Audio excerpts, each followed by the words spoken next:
السلام عليكم ورحمة الله.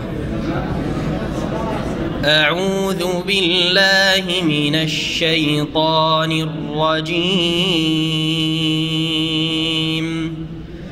يا أيها الذين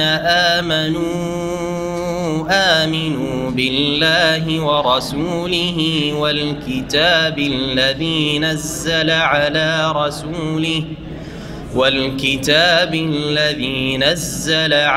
رسوله والكتاب الذي أنزل من قبل ومن يكفر بالله وملائكته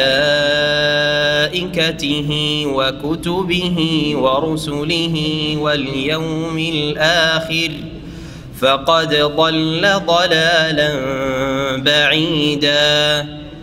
إن الذين آمنوا ثم كفروا ثم آمنوا ثم كفروا ثم ازدادوا كفرا لم يكن الله ليغفر لهم ولا ليهديهم سبيلا.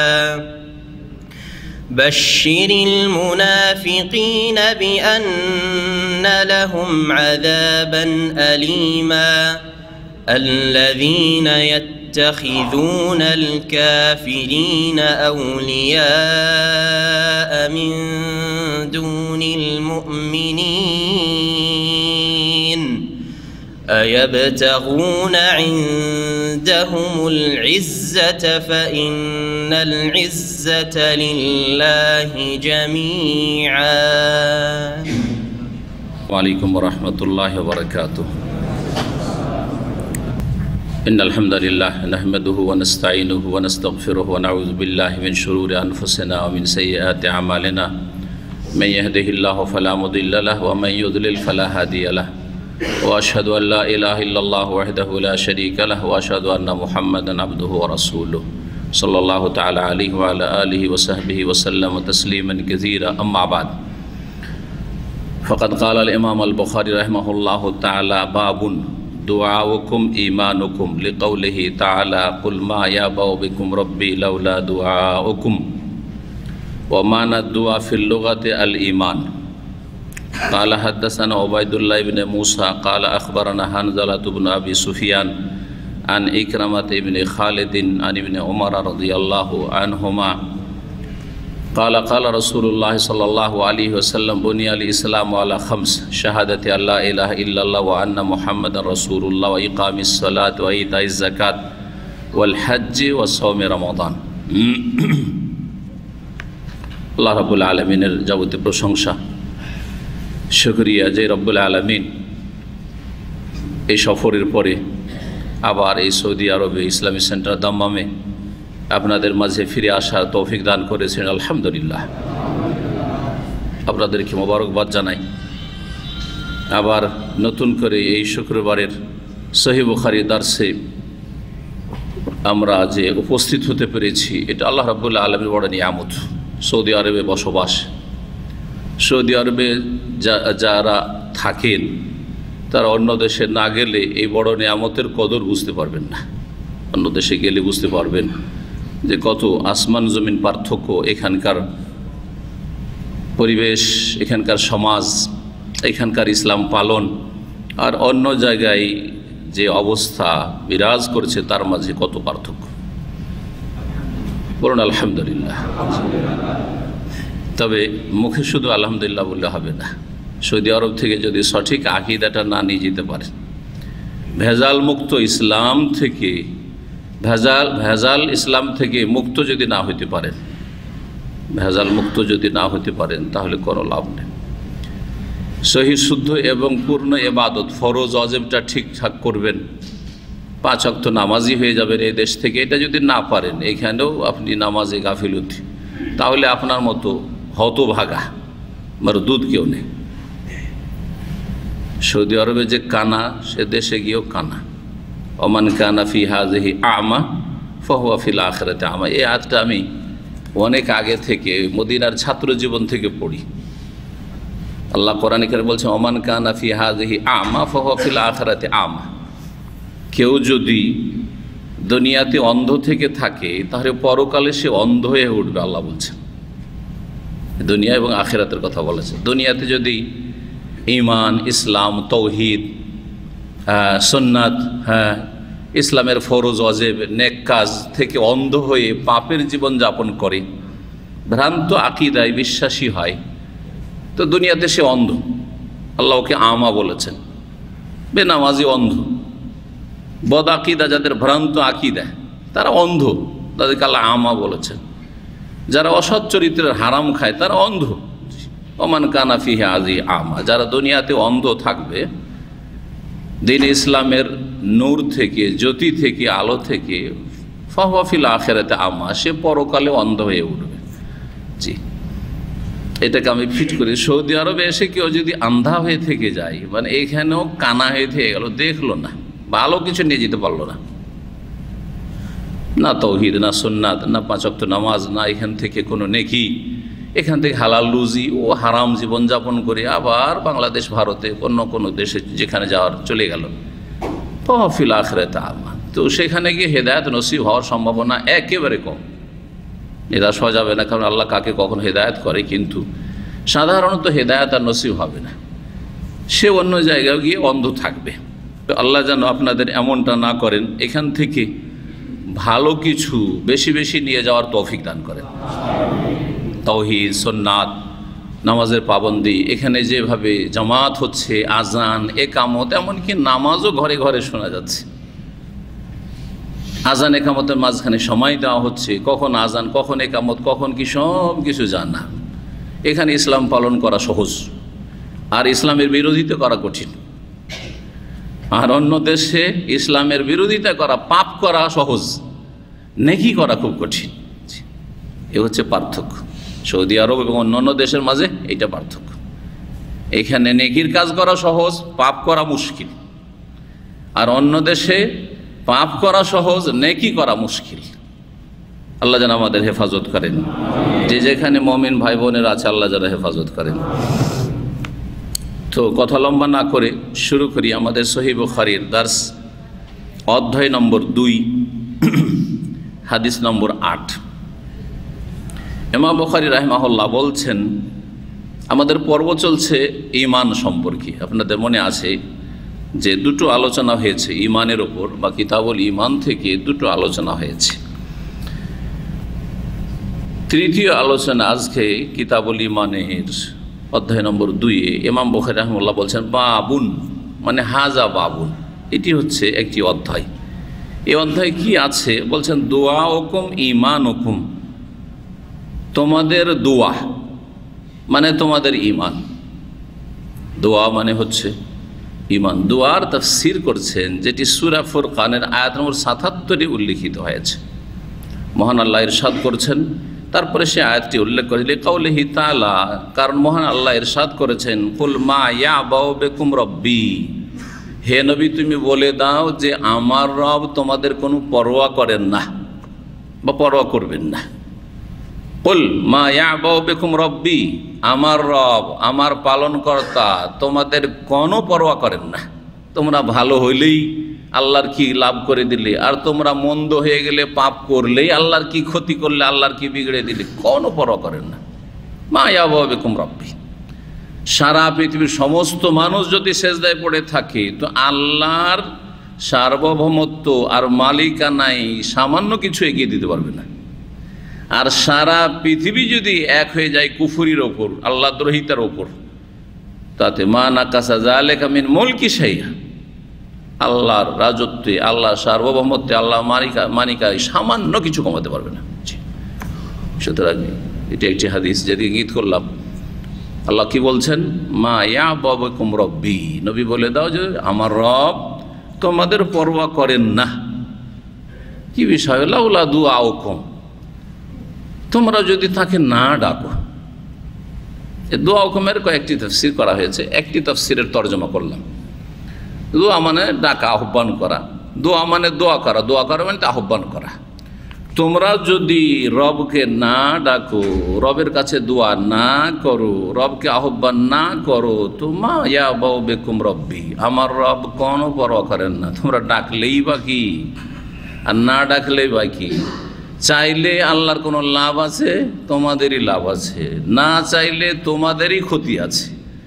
দোয়া ইবাদত বন্দেগী না করলে তোমাদেরই ক্ষতি আছে, আর করলে তোমাদেরই লাভ আছে। মা ইয়া বাউ বেকুম রব্বি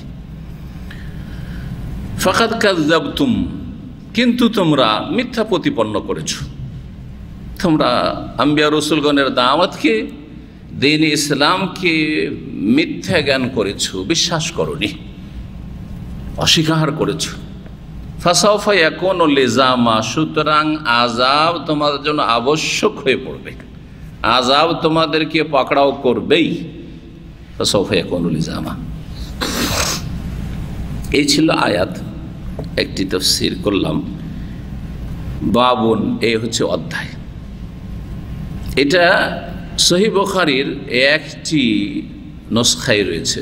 ইমাম বুখারী রহমতুল্লাহ আলাইহি যখন সহিহ বুখারী লিখেন, তার থেকে তার ছাত্ররা, অনেক ছাত্ররা লিখেছে। আমার ছাত্রদের কাছ থেকে তখন পাণ্ডুলিপির যুগ ছিল, প্রেসের যুগ ছিল না, হ্যাঁ, ছাপার যুগ ছিল না, হাতে লিখত মানুষ। আব্বাসী আমলে প্রথম কাগজ শুরু হয়, তার আগে তো কাগজও ছিল না।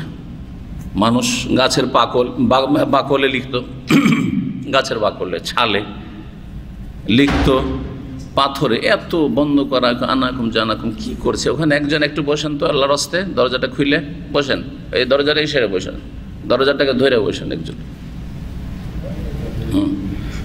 যাতে কেউ বন্ধ করা এই না করতে পারে।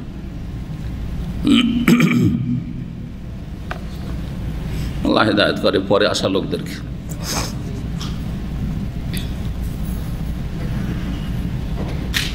কি বলছিলাম?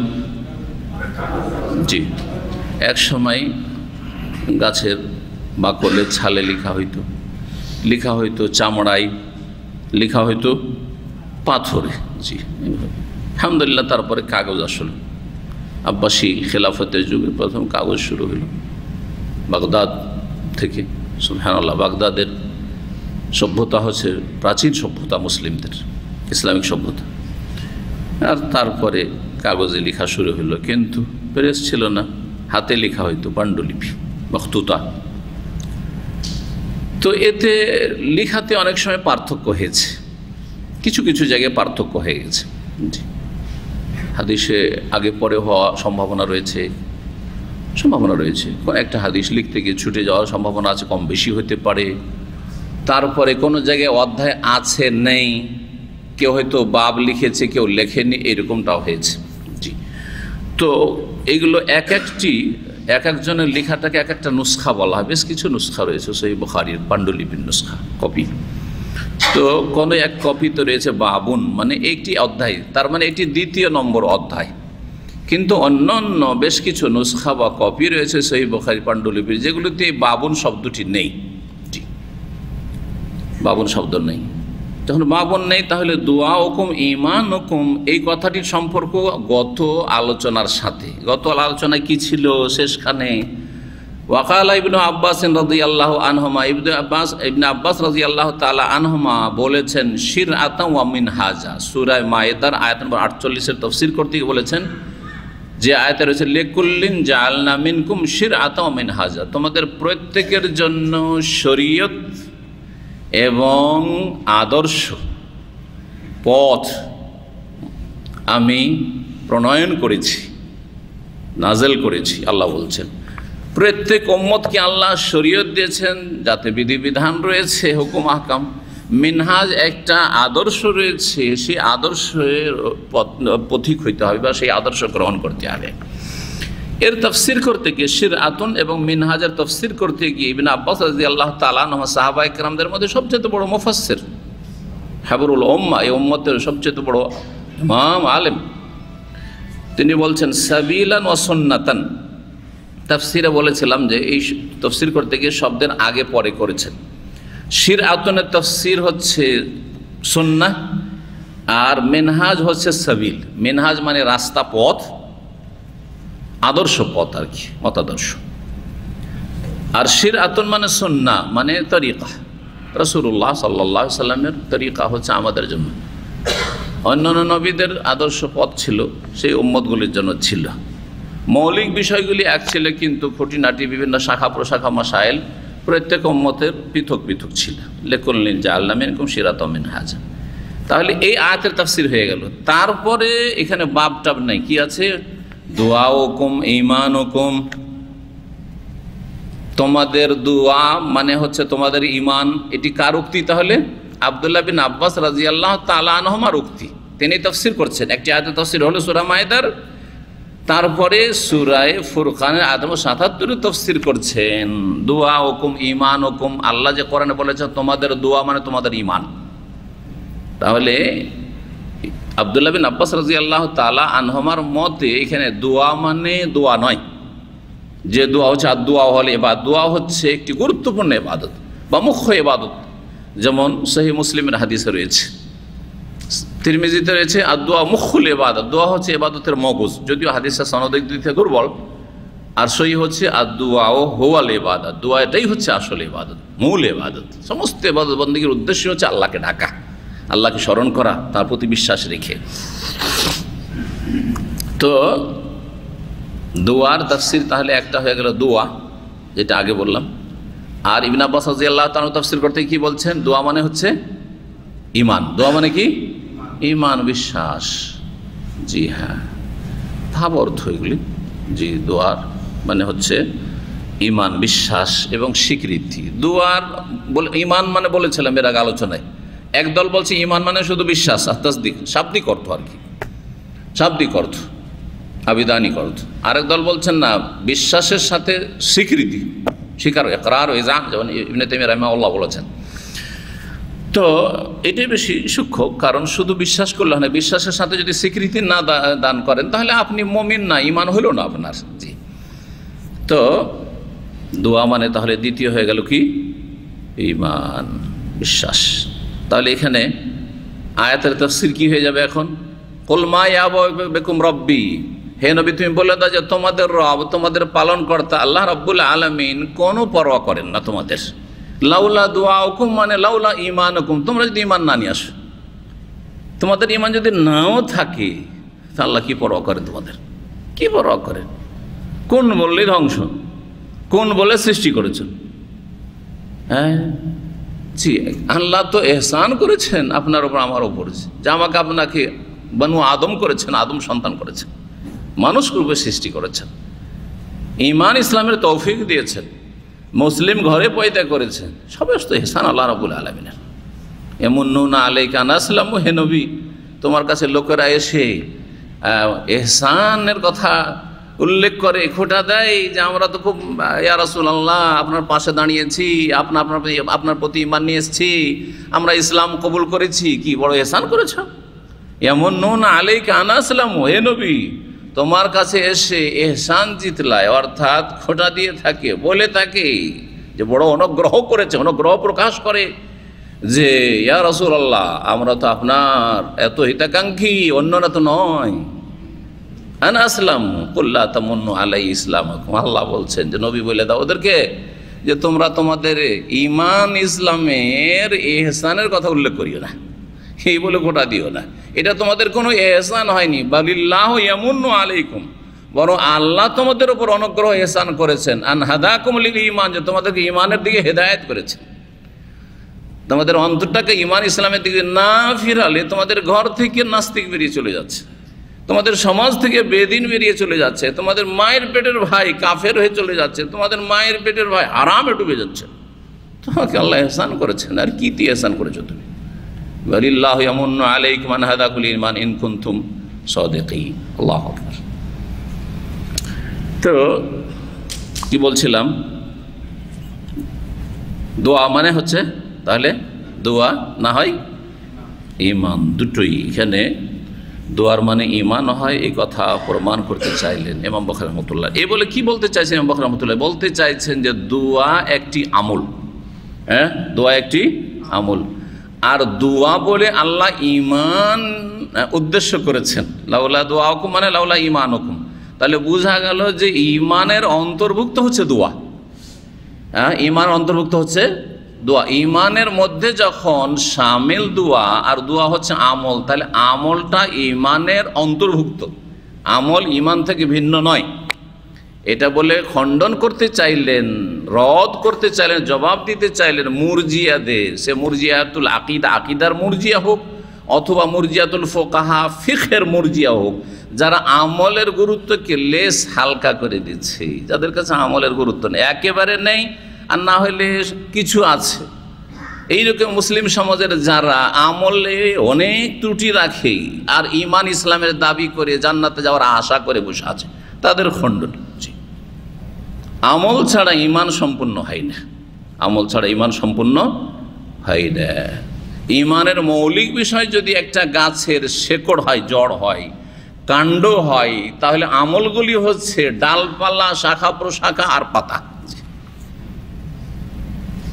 একটি গাছ শুধু কাণ্ড থাকলে সেটাকে কেউ গাছ বলবেন না, শুধু শেকড় আছে একটা গাছের আর কিছুই নেই, আপনারা ওটাকে গাছ বলবেন না। ঠিক ওই রকমই যে ব্যক্তি বলবে যে ইমান মানে শুধু বিশ্বাস করা আর আমল ইমানের বাইরে, গোমরাহ এরা। জি,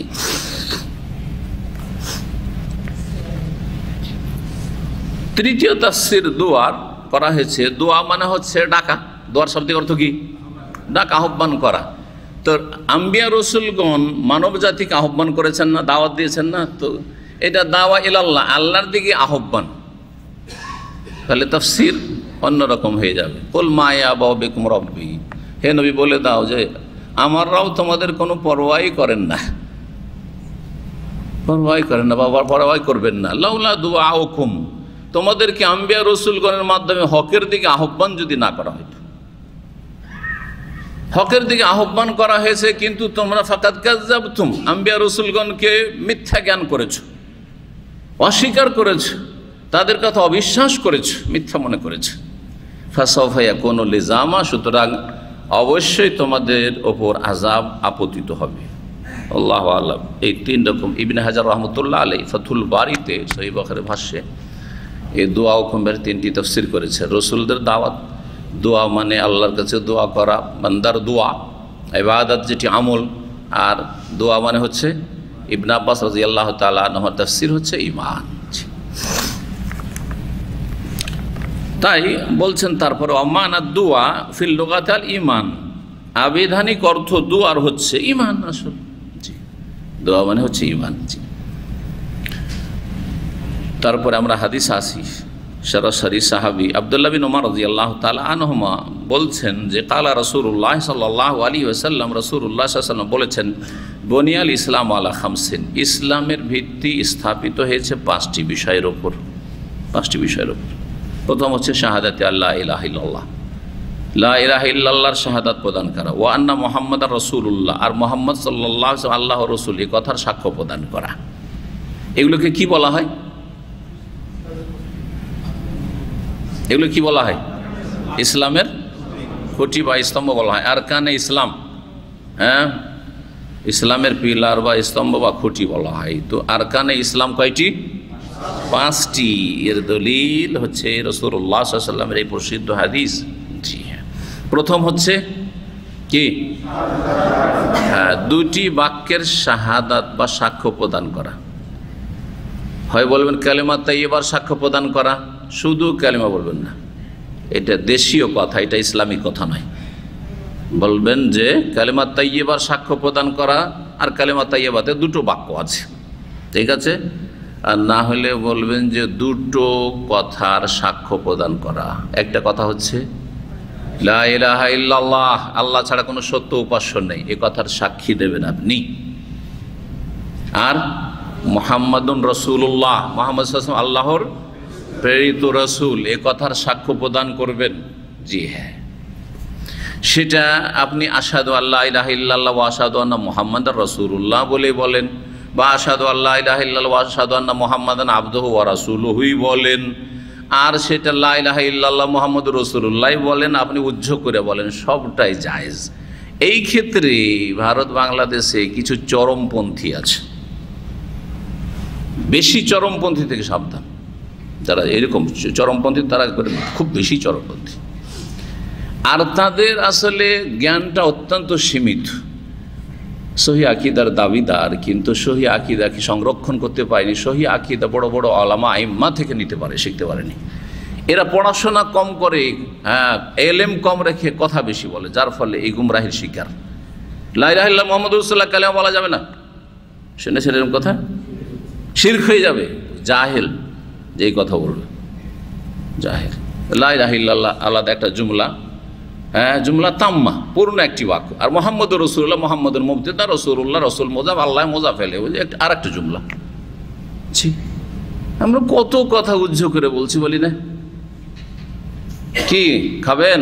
না, আমি খাবো না, শুধু না বললেন, বুঝতে পারেন না? মানুষ বুঝছে না, বুঝছে না, বুঝছে। তো কেন লা ইলাহা ইল্লাল্লাহ মুহাম্মাদুর রাসূলুল্লাহ বলা যাবে না? তাহলে সৌদি আরবের ফ্লাগে যে লা ইলাহা মুহাম্মাদুর রাসূলুল্লাহ, তাহলে সৌদি আরবের ওলামারাও বুঝে না যে এতদিন ধরে লা ইলাহা ইল্লাল্লাহ মুহাম্মাদুর রাসূলুল্লাহর ফ্লাগ এই দেশে চলছে। আউযুবিল্লাহ, জাহেলদের কথা, মূর্খদের কথা। যতই বড় বড় বক্তব্য শোনাক আর অনেক সহি কথাই বলুক, কিন্তু এদের বিভ্রান্তি আছে, বিভ্রান্তি থেকে সাবধান। এরকম চরম পন্থা অবলম্বন করবেন না। আর একটা হচ্ছে শিথিলপন্থীদের দল, শিথিল পন্থা। সেটা হচ্ছে লা ইলাহা ইল্লাল্লাহ মুহাম্মাদুর রাসূলুল্লাহ জিকির পাঠি। লা ইলাহা ইল্লাল্লাহরও জিকির করে আর মুহাম্মাদুর রাসূলুল্লাহরও জিকির করে। এরা আর এক গুমরাহ, আর এক গর্তের লোক। এদের থেকেও সাবধান, এদের থেকেও, এই বদ আকীদা থেকেও মুসলিম ভাই বোনদেরকে পাক করতে হবে। জিকির কার? আল্লাহর। সুতরাং জিকির হবে লা ইলাহা ইল্লাল্লাহ। এটা অসম্পূর্ণ জিকির হবে না, ইল্লাল্লাহ শুধু জিকির হবে না, জাহেল। কারণ জিকির হচ্ছে ইবাদত, আর আল্লাহর হুকুম, আল্লাহর হুকুম আগে আপনারা পালন করছেন না প্রথম কে পালন করেছে? প্রথম কে পালন করেছে? স্বয়ং রাসূলুল্লাহ সাল্লাল্লাহু আলাইহি ওয়াসাল্লাম। কানা খুলুকুল কোরআন, তার চরিত্রই ছিল কোরআন। তার মানে আগে তিনি কোরআনের বাস্তবায়ন করেছেন আর তারপরে সাহাবীদেরকে শিখিয়েছেন, ঠিক না? তাহলে ইল্লাল্লাহর জিকির যদি ইসলামে থাকে, তাহলে আগে রাসূলুল্লাহ ইল্লাল্লাহর জিকির করবেন না, একদিন তো করে দেখাবেন। তারপরে আপনার ভারত উপমহাদেশে আল্লাহর জিকির আছে। আল্লাহর জিকির যদি ইসলামে থেকে থাকে, তো রাসূলুল্লাহ সাল্লাল্লাহু আলাইহি ওয়াসাল্লাম বা সাহাবীরা করবেন না? কেউ না, তো জীবনে থেকেও করেন না। হুহুর যদি জিকির থাকে, অথবা ফাস আনফাসের জিকির থাকে, আর লতিফার জিকির থাকে, তো করে দেখাবেন না রাসূলুল্লাহ সাল্লাল্লাহু আলাইহি ওয়াসাল্লাম? এই অধিকার কে দিল আপনাদের মুরব্বীদেরকে, এই ভণ্ডদেরকে, বুজুর্গদেরকে? জি হ্যাঁ, আল্লাহ হেদায়েত করেন এবং তাদের গোমরাহি থেকে আল্লাহ মানব জাতিকে, মুসলিম ভাই বোনদেরকে রক্ষা করেন। জি হ্যাঁ, এই গোমরাহি থেকেও সাবধান। আর এদিকে চরমপন্থা, এটিও বাড়াবাড়ি, আজ এটা গোমরাহি, সেখান থেকেও সাবধান। মধ্যম পন্থা অবলম্বন করবেন সব কিছুর ক্ষেত্রে। কোরআন সুন্নাহ যেইভাবে সাহাবারা বুঝেছেন, তাবেঈনরা বুঝেছেন, ওইভাবে বোঝার চেষ্টা করবেন। ফাইন আমানু বিমিসলি মা আমানতুম বিহি, তাদের মতো আপনার ঈমান, ইসলাম, তাওহীদ, জিকির, সব কিছুই হবে। সুতরাং বাড়াবাড়ি করবেন না।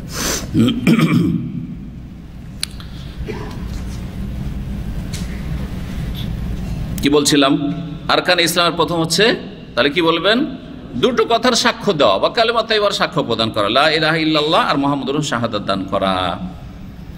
ওয়া ইকামিস সালাতি, সালাত কায়েম করা। 2 নম্বর হচ্ছে সালাত কায়েম করা। সালাত কায়েম করা মানে কি? আদায় করা। যে দুইবার একবার করছে ও তো সালাত আদায় করছে, জুমা পড়ছে ও তো নামাজ পড়ছে। এখানে সালাত বলতে কি বোঝানো হয়েছে? সালাতে মাফরুজা, ফরজ 5 ওয়াক্ত সালাত আদায় করা। সালাত কায়েম করা মানে 5 ওয়াক্ত সালাত আদায় করা। যে 4 পড়ছে সে সালাত কায়েম করে না। যে নিজের খেয়াল খুশি মাঝে মাঝে 4, মাঝে মাঝে 3, মাঝে মাঝে 2, মাঝে মাঝে আরও বেশি তাহাজ্জুদ, সে সালাত কায়েম করে না। সালাত কায়েম ওই ব্যক্তি করছে যেই ব্যক্তি 5 ওয়াক্ত অবশ্যই পড়ছে, 17 রাকাত, আর তারপরে তার সুন্নত নফল যতটা পারে করছে। জি, করলে ভালো, না করলে সে জাহান্নামে যাবে না, সোজা কথা। কিন্তু ওই ব্যক্তি জাহান্নামে যাবে যে অনেক তাহাজ্জুদ পড়ে, অনেক তারাবি পড়েছে, অনেক কিছু নফল করছে, কিন্তু ফজর নামাজ পড়ে না, অথবা আসর পড়ে না, অথবা কোনো নামাজ পড়ে না, মাঝে মধ্যে ছেড়ে দেয়, জাহান্নামে যাবে সে। তো সলাত কায়েম করা মানে খামসো সলাওয়াতিন আর 17 রাকাত, 5 ওয়াক্ত সলাত আর 17 রাকাত, এটা হচ্ছে কায়েম করতেই হবে। এটা হচ্ছে ইসলামের পিলার। ওর মধ্যে জুমা এবং জামাতও আছে। জুমা এবং জামাত, জুমা পড়তে হবে। হ্যাঁ, যদি আপনার জুমা ফরজ হয়ে থাকে, আপনার কোনো ছাড় না থাকে শরীয়তি, আর জামাতে সলাত আদি করতে হবে পুরুষ মানুষকে। এই জুমা জামাত দুটো ভুলবেন না, একা পড়লেও হবে না পুরুষ মানুষ, আর জুমা ছাড়লে হবে না। 5 ওয়াক্ত সালাত আর জুমা এবং জামাত যেই ব্যক্তি পড়ে সেই ব্যক্তি ইকামুস সালাত, তার ইসলামের দ্বিতীয় পিলার ঠিক আছে। ওয়া ইতাউজ যাকাত, যাকাত প্রদান করে, যাকাত দেয়। যাকাতের বিস্তারিত বিধিবিধান এখানে বলবো না, যাকাত দিতে হবে। জি, 5 রকমের সম্পদে যাকাত দিতে হবে। জি হ্যাঁ, কিছু সম্পদ আছে যেগুলোতে, বা অধিকাংশ সম্পদ আছে যেগুলোতে বছরে একবার যাকাত, তাই না? বছরে একবার যাকাত। কিন্তু খাদ্যদ্রব্য যেগুলি, শস্য, হ্যাঁ ফল, শস্য, এগুলোতে বছরে, এগুলোতে যখন কেটে নিয়ে আসবেন, সূরাতুল আনাম আল্লাহ বলে ওয়াতু হাক্কাহু ইয়াওমা হাসাদিহি, খাদ্যদ্রব্য ফল আর শস্য এগুলি তুমি হক আদায় করো, মানে যাকাত দাও। ইয়াওমা হাসাদিহি, যেদিন কেটে মেরে নিয়ে আসবে, কাটা মারা হইল, হ্যাঁ ফল পাড়া হইল, খেজুর পাড়া হইল, তারপরে আপনি কি করবেন? যাকাত দিয়ে দিবেন। আর তারপরে যাকাতটা গরিব মিসকিনে বিতরণ করবেন, আর আপনি বাকিটা উঠাইবেন আপনার ঘরে। ধান মারা হইল, গম মারা হইল, হ্যাঁ বুট মারা হইল, আপনি আগে যাকাত বের করে দেন, আর তারপরে ঘরে উঠান বাকিটা। উঠিয়ে নিলেন, পরে যাকাত দেবো, চলবে না। ইয়াওমা হাসাদি। ফসল আমাদের দেশের জমিতে, অধিকাংশ জমিতে 2 ফসল হয়, ঠিক না? মনে হচ্ছে আপনাদের কিছু জানাই নেই কিছু। কিন্তু আমরা এমন জমি দেখেছি, কারণ আমরা উঁচা এলাকার লোক, মোটামুটি এমন ডুবা এলাকার লোক না। ডুবা এলাকার লোক বলবে যে আমরা তো একটাই ফসল খাই, বছরে একটাই ফসল বেচারারা পায়। কিন্তু উঁচা এলাকার লোক 3 ফসল হয়, 3 ফসল হয়, 3 ফসল হয়। তাহলে 3 বার যদি ফসল একটা জমি, তো 3 বার যাকাত দিতে হবে আপনাকে। যতবার মারবেন ততবার যাকাত দিতে হবে আপনাকে। যাকাত হচ্ছে ইসলামের কয় নম্বর পিলার? 3 নম্বর। ভালো করে মুখস্থ করেন। কত নম্বর? 3 নম্বর। 4 নম্বরে হচ্ছে সিয়াম, কিন্তু এই হাদিসে সিয়ামের আগে হজকে করা হয়েছে। এটা বর্ণনাকারীর পক্ষ থেকে হয়েছে, আগে পরে অসুবিধা নেই ক্ষেত্রে। তার মানে আগে পরে কেউ যদি করে তো নাজায়েজ, কেউ করলো না। কিন্তু এটা যেন না হয় যে আগে পরে করতে গিয়ে গুরুত্বটা কমিয়ে দেবে। হ্যাঁ, অর্থাৎ হজের গুরুত্ব রোজার উপর, সিয়ামের ওপর বেশি দিয়ে দিবে, এটা চলবে না। হজের চাইতে গুরুত্বপূর্ণ হচ্ছে বেশি সিয়াম, আর তারপরে হজ। এটা স্পষ্ট বুঝতে পারছেন যে হজ জীবনে একবার ফরজ, কিন্তু সিয়াম প্রতি বছরে। সিয়াম ও রমাদান, রমজান মাসের সিয়াম, সিয়াম বলতে এখানে সিয়াম ও রমাদান, এই জন্য রমজান বলা হয়েছে। ও সম রমাদান, সিয়াম অথবা সম দুটোই হচ্ছে আরবি, যেটাকে ফার্সিতে, উর্দুতে, বাংলাতে আমরা রোজা বলে থাকি। না জায়েজ না হইলেও রোজা না বলে যদি সিয়াম সম বলেন, এটাই শ্রেয়, ভালো।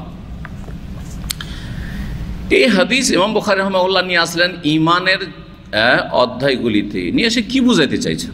এটা হচ্ছে আসলে সহিহ বুখারীতে শিখার বিষয়। হাদিস তো অন্য কিতাব থেকে হাদিস পড়লে এইরকমই ব্যাখ্যা হয়তো করবো আমি, কিন্তু এখানে যেটা অতিরিক্ত শিখতে হবে সেটা হচ্ছে যে ইমাম বুখারী ইমানের চ্যাপ্টারে, ইমানের পর্বে বনিয়াল ইসলাম আলা খামসিন, এই হাদিস ইসলামের 5টি আরকানের কথা কেন নিয়ে আসলেন? কে বলবেন? যে বলবেন হাত তুলবেন। প্রথমে শাহাদাতের কথা আছে, শাহাদাত। চলেন, ঠিক আছে। আর কোনো, জি আর কোনো সংযোজন, শেয়ার, অংশগ্রহণ আর কেউ নেই? হ্যাঁ, এগুলো হচ্ছে ইমানের শাখা প্রশাখা, এগুলো হচ্ছে ইমানের শাখা প্রশাখা।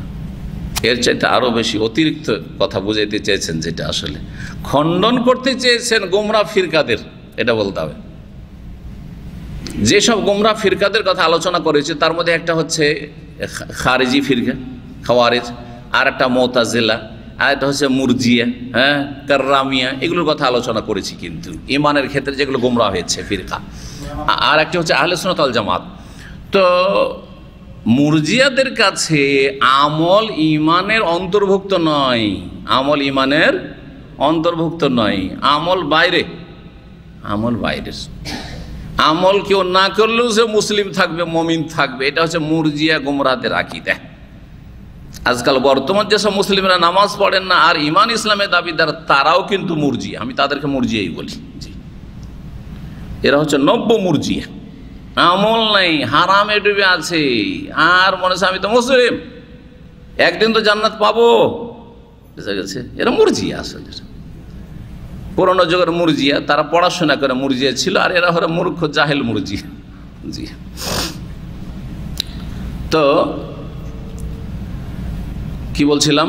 মুরজিয়াদের বদাকিদার খণ্ডন করতে চেয়েছেন যে দেখো, ইসলাম, প্রথম কথা, ইসলাম, ঈমান, দ্বীন, তিনটি একই জিনিস। এটা বুঝতে হবে আপনাকে। দ্বীন মানে ইসলাম, আর যেটা ইসলাম সেটা ঈমান, ঠিক না? আলোচনা করেছি ইসলাম আর ঈমানের পার্থক্য বলতে গিয়ে যে প্রসিদ্ধ কথাটি বলেছি, যখন শুধু ইসলাম বলবো তখন তার মধ্যে ইসলাম যেমন আসবে তেমন ঈমানও চলে আসবে, ঠিক আছে না? যখন ঈমানের কথা বলবো তখন ঈমানও আসবে তার মধ্যে, আর ইসলামও তার মধ্যে আসবে। তাহলে ঈমান, ইসলাম, আর ইন্নাদ্দীন ইনদাল্লাহি আল ইসলাম, আল্লাহর নিকট একমাত্র দিন হচ্ছে, স্বীকৃত দিন, মনোনীত দিন হচ্ছে ইসলাম। তাহলে দিন হচ্ছে ইসলাম। তাহলে এই তিনটি শব্দ মনে রাখবেন। যখন দিন বলবো তখন ইসলাম, আর দিন বলবো তখন ঈমান। সুতরাং দিন, ঈমান, ইসলাম তিনটি নাম একই বিষয়ের। জি হ্যাঁ, একই বিষয়ের। যখন বুনিয়াল ইসলাম, ইসলামের বুনিয়াদ 5টি বিষয়ের ওপর রয়েছে, মানে ইসলামের আরকান 5টি, আর ইসলামই হচ্ছে ঈমান। তাহলে বোঝা গেল যে, আর এগুলো হচ্ছে আমল। সালাত আদায় করা হচ্ছে কি? শারীরিক দৈহিক আমল, এবাদতে বাদানি। যাকাত প্রদান করা হচ্ছে এবাদতে মালি, আর্থিক এবাদত। হজ করা আর্থিক, তার সাথে সাথে হচ্ছে দৈহিক এবাদত। সিয়ামে রমজান হচ্ছে শারীরিক দৈহিক এবাদত। ক্ষুধার্ত পিপাসিত থেকে আপনি এবাদত করছেন। লা ইলাহা ইল্লাল্লাহ শাহাদাত দিচ্ছেন, মুহাম্মদুর রাসূলুল্লাহ শাহাদাত দিচ্ছেন, ওইটা হচ্ছে এবাদতে লেসানি, কওলি, বাচনিক এবাদত। জি, এই সবগুলি হচ্ছে আমল, কিন্তু হয় জবানের আমল, না হয় অঙ্গ প্রত্যঙ্গের আমল। দাঁড়াইলেন, রুকু গেলেন, সেজদা করলেন, বসলেন, সালাম ফিরলেন, এগুলো হচ্ছে আমল। তারপরে আপনি সিয়াম পালন করছেন, আমল। হজ করছেন, আমল। আমলগুলিকে কি বলা হলো? ইসলাম। আর যেটা ইসলাম সেটা হচ্ছে ঈমান। জি, বুঝতে পারছেন এবারে? সুতরাং ইসলামের এইসব আমল ছাড়া ঈমানের কল্পনা করা যায় না।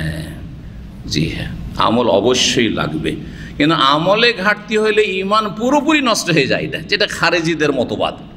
খারেজিদের মতবাদ কি? যদি একটা কাবিরা গুনাহ করে, মানে একটা ফরজ ত্যাগ করে, অথবা একটা হারামে লিপ্ত হয়, তাহলে সে কি হয়ে গেল? ইসলাম থেকে বহিষ্কার হয়ে গেল, বড় কাফের হয়ে গেল। ওরা আর এক গর্তে গিয়ে পড়েছে। মুরজিয়া এক গর্তে, আমলের কোনো গুরুত্ব নেই, আর খারেজিরা আমলের ক্ষেত্রে চরমপন্থা অবলম্বন করতে গিয়ে আর এক গর্তে গিয়ে গোমরাহ হয়ে পড়েছে। সিরাতে মুস্তাকিম থেকে কি হয়েছে? তারা দূরে চলে গেছে।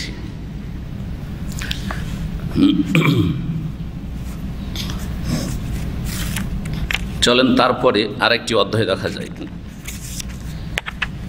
দেখা যাক এই অধ্যায় নম্বর 3 বলছেন বাবু ওমুরিল ঈমান। এই অধ্যায় হচ্ছে ঈমানের বিষয় সমূহ সম্পর্কে। ওমর আমরের বহুবচন, ওমর হচ্ছে আমরের বহুবচন। আমরুন মানে কি? কে বলবেন? যে বলবেন হাত তুলেন। আমর মানে কি? আদেশ। কে বলছে এটা? আমর মানে আদেশ, নির্দেশ, একটা অর্থ। আর আমর মানে কাজও। আমর মানে কাজ। আমরের জামা যখন আওয়ামের হবে তখন ওর মানে হচ্ছে নির্দেশ, আদেশ। জি। আর যখন আমরের জামা অমুর হবে, ওয়াইল আল্লাহ তুরজাউল অমুর, তখন অমুর মানে হচ্ছে আদেশ নয়, তখন তার মানে হচ্ছে কার্যাবলী, কার্যক্রম। জি। তো এখানে অমুরুল ঈমান ব্যবহার হয়েছে, তার মানে এখানে আদেশ নির্দেশের অর্থে না, কি আছে? কাজকর্মের অর্থে রয়েছে বিষয়সমূহ। বিষয়সমূহগুলি কাজকর্ম, কার্যাবলী। ঈমানের কার্যাবলী বা ঈমানের বিষয়সমূহ, ঈমানের বিষয়সমূহ। তাহলে ঈমান শুধু একটি বিষয়ের নাম নয় যে বিশ্বাস করলেন ঈমান হয়ে গেল। ঈমানের মধ্যে বেশ কিছু বিষয় রয়েছে। কোরআনের সূরা বাকারার আয়াত এবং সূরা মুমিনুনের আয়াত দিয়ে প্রমাণ করছেন ইমাম বুখারী রাহিমাহুল্লাহ তাআলা। তিনি বলছেন বাবু অমরুল ইমান, এই অধ্যায় হচ্ছে ইমানের বিষয়সমূহ সম্পর্কে। ওয়া কওলুল্লাহি আযজা ওয়া জাল্লা, আর মহান আল্লাহর এই বাণীর তাফসীর। ওয়া কওলুল্লাহি আযজা মানে ওয়া তাফসীর ওয়া কওলিল্লাহি আযজা ওয়া জাল্লা, মহান আল্লাহর এই বাণীর তাফসীর। ইমাম বুখারী রাহমাতুল্লাহি আলাইহি যেন এই আয়াতে তাফসীর করতে চাইছেন কি, লাইসাল বিররা আন তুওয়াল্লু ওজুহাকুম কিবালাল মাশরিকি ওয়াল মাগরিব, নেকি বা সৎ কাজ এর নাম নয় যে তোমরা মুখ ফিরাবে, তোমাদের মুখমণ্ডল ফিরাবে বা চেহারা ফিরাবে পূর্ব দিকে এবং পশ্চিম দিকে। পূর্ব দিকে মুখ করে তোমাদের সালাত হইলো, ইবাদত হইলো, না পশ্চিম দিকে হইলো, এইটা বড় নেকির বিষয় নয়, বরং আল্লাহ যেটা হুকুম করবে ওইটাই করতে হবে, এটা হচ্ছে উদ্দেশ্য। কেন এই কথা বলা হয়েছে? রাসূলুল্লাহ সাল্লাল্লাহু আলাইহি ওয়াসাল্লাম যখন মদিনা আসলেন তখন কি করেছিলেন? প্রথম এসে 16-17 মাস বাইতুল মুকাদ্দাসকে সামনে রেখে সালাত আদায় করেছিলেন। যখন বাইতুল মুকাদ্দাসকে সামনে করে সালাত আদায় 16-17 মাস, তখন পেছন দিকে পড়ে গেল কি? কাবা, বাইতুল্লাহ। জি, মক্কায় থাকাকালীন আব্দুল্লাহ ইবনে আব্বাস রাদিয়াল্লাহু তাআলা আনহুমার তাফসীর হচ্ছে যে মক্কায় থাকাকালীন এমনভাবে সালাত আদায় করতেন যে কাবাটাও সামনে থাকে আর বাইতুল মুকাদ্দাসও সামনে থাকে।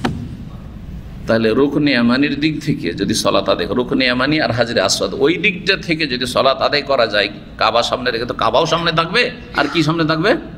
বাইতুল মুকাদ্দাস যেহেতু উত্তর দিকে আছে, মদিনার দিকে, মদিনা তারপরে উত্তর দিক, আর তারপরে বাইতুল মুকাদ্দাস উত্তর দিকে, তাহলে ওটাও ঠিক থাকলো। তাহলে দুটোই আল্লাহর ঘর সামনে থাকলো।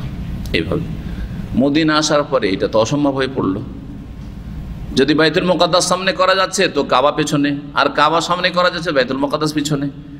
তখন রাসূলুল্লাহ সাল্লাল্লাহু আলাইহি ওয়াসাল্লামের কাছে ওহী আসলো যে তুমি এখানে যেহেতু প্রতিবেশী সব ইহুদিরা আছে, আর ইহুদিরা খুশি হবে যদি বাইতুল মুকাদ্দাস, এদেরকে এর মাধ্যমে ইসলামের দিকে আকৃষ্ট করা সম্ভব হবে। এই হচ্ছে হেকমত, কিন্তু তত্ত্ব। আল্লাহ বললেন যে কাবাটা পেছনে থাক, এখন কি করো? বাইতুল মুকাদ্দাসকে সামনে করে সালাত আদায় করো। 16-17 মাস করলেন। তারপরে মনটা কিন্তু নবী সাল্লাল্লাহু আলাইহি ওয়াসাল্লামের বসছিল না, এরকম ভালো লাগছিল না, কিন্তু আল্লাহর হুকুম, আল্লাহর ঘর বাইতুল্লাহ সবচেয়ে শ্রেষ্ঠ ঘর, সবচেয়ে প্রাচীন ঘর, ইন্না আউয়ালা বাইতি উযিয়া লিন-নাস, সেই ঘর সামনে করে সালাত আদায় করব। যখন তখন আকাশ পানে চেয়ে দেখতেন, ওহীর অপেক্ষা করতেন যে কখন জিবরাইল আসছে, কখন জিবরাইল হয়তো আসছে আর এসে বলবে যে কাবাকে সামনে করে সালাত আদায় করো। জি, ওহী চলে আসলো। 16.5 মাস পর আসলো। এই জন্য হাদিসে রয়েছে 16 অথবা 17, মাসে মাসে 17, আর ফুল করে যদি ধরা হয় তাহলে কত হবে? 16। এটা হচ্ছে সমন্বয় হাদিসে। তো এই 16-17 মাস বাইতুল মুকাদ্দাসকে সামনে করে পড়লেন। বাইতুল মুকাদ্দাস থেকে যখন 16-17 মাস পরে হুকুম হইল আর কাবার দিকে ফিরে গেলেন, তখন ইহুদিরা সমালোচনা শুরু করলো, দেখো দেখো মোহাম্মদ কি করে দেখো, কেউ তামাশা শুরু করেছে। এতদিন বাইতুল মুকাদ্দাসের দিকে মুখ করে নামাজ পড়ছিল, এখন আবার নামাজ পড়ে দেখো আবার কাবার দিকে। আল্লাহ বলছে দেখো, এইটা বড় বিষয় নাই, নেকির কাজ এইটা নয় যে বাইতুল মুকাদ্দাসের দিকে মুখ করলে নেকি হবে আর কাবার দিকে মুখ করলে নেকির কাজ হবে না। আল্লাহর যেটা ফয়সালা সেটাই করতে হবে। আল্লাহর ইবাদত হচ্ছে আল্লাহর আদেশ মেনে চলা, এটি হচ্ছে ইবাদত। আল্লাহ যা নিষেধ করেছে তা থেকে বেঁচে থাকাই হচ্ছে ইবাদত। এটা হচ্ছে পজিটিভ নেগেটিভ ইবাদত। তাই এই আয়াতগুলি নাযিল হলো। আল্লাহ কোরআনে কারীমে কিবলার পরিবর্তন সম্পর্কে বলেছেন, কাদ নারা তাকাল্লুবা ওয়াজহিকা ফিস সামা। বেশ কিছু আয়াত রয়েছে সূরা বাকারার ভিতরে। আল্লাহ বলছেন যে তোমার আকাশ পানে বারবার করে চেয়ে দেখা আমি দেখেছি। আল্লাহ বলছে আমি দেখেছি তুমি বারবার করে এরকম আকাশের দিকে চেয়ে দেখতে। কাদ নারা তাকাল্লুবা ওয়াজহিকা, তোমার চেহারা এদিক সেদিক শুধু ঘুরতো আকাশ পানে। ফিস সামাই ফালানুওয়াল্লিয়ান্নাকা কিবলাতান তারদাহা, সুতরাং তোমাকে অবশ্যই আমি ফিরিয়ে দেব এমন কিবলার দিকে যেটা তুমি পছন্দ করো, তোমার পছন্দসই কিবলার দিকে ফিরিয়ে দেবো। ফাওয়াল্লি ওয়াজহাকা শাতরাল মসজিদিল হারাম, সুতরাং তুমি এখন চেহারা ফিরিয়ে দাও কোন দিকে? মসজিদে হারামের পানে। এই আয়াতগুলি নাযিল হয়ে গেল।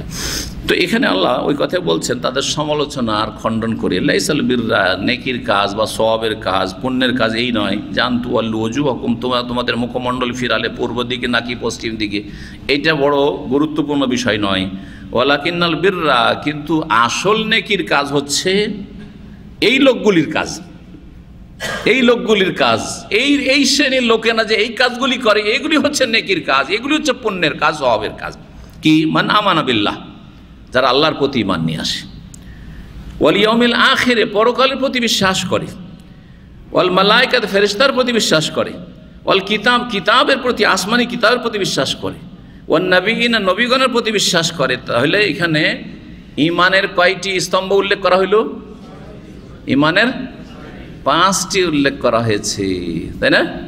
মান আমানা বিল্লাহি ওয়াল ইয়াউমিল আখিরি ওয়াল মালায়েকাতি ওয়াল কিতাবে ওয়ান নবিয়িন। বাকি থাকলো শুধু তাকদীরটা, যেটা অন্য আয়াত দ্বারা প্রমাণিত। জি, তাহলে এই আয়াতকে মনে রাখতে পারেন যে এই আয়াত হচ্ছে কিসের দলিল? আরকানে ঈমানের দলিল। যে কোরআনে কারীমের একটি আয়াতে 5টি ঈমানের খুঁটি বা স্তম্ভ উল্লেখ করা, সূরা বাকারা আয়াত নম্বর 177। এখান পর্যন্ত যে আলোচনাগুলি হলো এগুলো ঈমানিয়াত, আকীদার আলোচনা। এই আকীদার বিষয়গুলি, মৌলিক দ্বীনি বিশ্বাসগুলি ঈমানের অন্তর্ভুক্ত। ঈমানের অন্তর্ভুক্ত। এক, ঈমানের 3টা দিক আছে। ঈমানের 3টে দিক আছে। একটা দিক হচ্ছে আকীদার দিক, যে আকীদাটা সহিহ হইতে হবে আপনার। আর একটা দিক হচ্ছে আখলাক, আচরণ, চরিত্র, মুআমালাত, সেটাও ঠিক হইতে হবে। ব্যবহার, চরিত্র এবং লেনদেন, আপনার হালাল খাওয়া, হারাম থেকে বেঁচে থাকা, হালাল জীবনযাপন, পাক পবিত্র জীবনযাপন এবং নোংরামি থেকে বেঁচে থাকা, এটা একটা দিক, আখলাকিয়াত। আর একটা দিক হচ্ছে ইবাদত বন্দেগী, ইবাদত, তৃতীয় দিক। এই 3টি দিক ঠিক থাকতে হবে। দেখেন এই আয়াত কত গুরুত্বপূর্ণ আয়াত, তরজমা পড়ে হয়তো কিছু বুঝেন না। আল্লাহ 3 রকমের বিষয়গুলিকে এখানে নিয়ে এসে স্পষ্ট করে দিয়েছেন যে ইসলামের বিধিবিধানে এই 3 রকম বিষয় রয়েছে। এই 3 রকমের বিষয়গুলি যারা মানব জীবনে কমপ্লিট করবে, তারাই সত্যিকার মুমিন, মুসলিম হতে পারবে বলছেন। তারপরে দেখেন বিষয়বস্তু পরিবর্তন হয়ে যাবে। ওয়া আতাল মাল আলা হুব্বিহি, আর ধন সম্পদ যারা দিয়ে থাকে, ধন সম্পদের আসক্তি সত্ত্বে,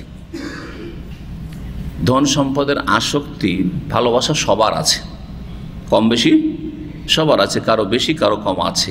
কিন্তু যেই ব্যক্তির ধন সম্পদে বেশি প্রয়োজন, তার ধন সম্পদের ভালোবাসা আরও বেশি আছে অভাবী লোকের।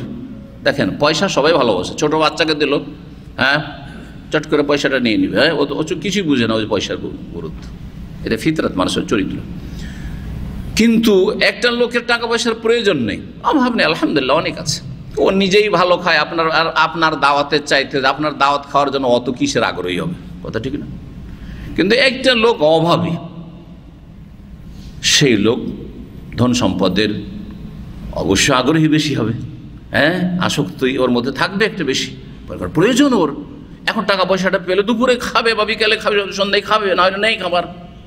এই জন্য আল্লাহ বলছেন যে ও আলা হুব্বিহি, ধন সম্পদের প্রয়োজন আছে, আসক্তি আছে, ভালোবাসা আছে, তা সত্ত্বে কি করে? ধন সম্পদ নিজে ভোগ না করে অন্যকে দেয়।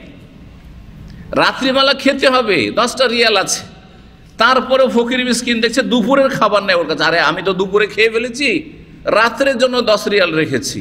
সে করলো কি, ওই দুপুরে যেই লোকটি অনাহার আছে ওকে দিয়ে দিল, রাত্রে চিন্তা করলো না। এটা হচ্ছে ওয়াতাল মাল আলা হুব্বিহি। জি, ওয়ায়ুতঈমুনা আত-তাআমা আলা হুব্বিহি, সূরা তাহরিম আল্লাহ বলছেন মানুষকে অন্ন দান করে আলা হুব্বিহি, তার আসক্তি থাকা সত্ত্বে, প্রয়োজন আছে তারপরেও। তাহলে যাদের লাখ লাখ টাকা আছে, অভাব নেই, আর দান করছে, অবশ্যই নেকি পাবে। 10 হবে, 10 থেকে 100 হইতে পারে, 700 হইতে পারে, এতে কোনো সন্দেহ নেই। কিন্তু আর এক লোকের অভাবও আছে আর সে দান করছে অল্প, এই অভাব আছে, অল্প দান করছে, সে ওই বেশি দানকারীর চাইতে, সচ্ছল যে ব্যক্তি, তার চাইতে অনেক বেশি নেকি পাবে। ভালো খবর রাখবে, আল্লাহ প্রশংসা করেছেন এই 2টি আয়াতে।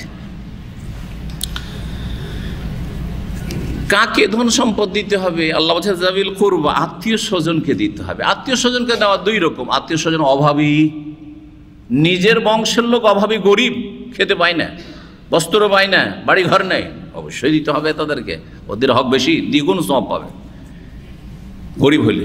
আর একটা হচ্ছে আত্মীয় স্বজনকে দিতে হবে সচ্ছল হইলেও উপর হকুন, হাদিয়া তোহফা মাঝে মধ্যে, না হলে কৃপণ বলবে, না হলে বিদ্বেষ থাকবে, না হলে সম্পর্ক দূরে হয়ে যাবে।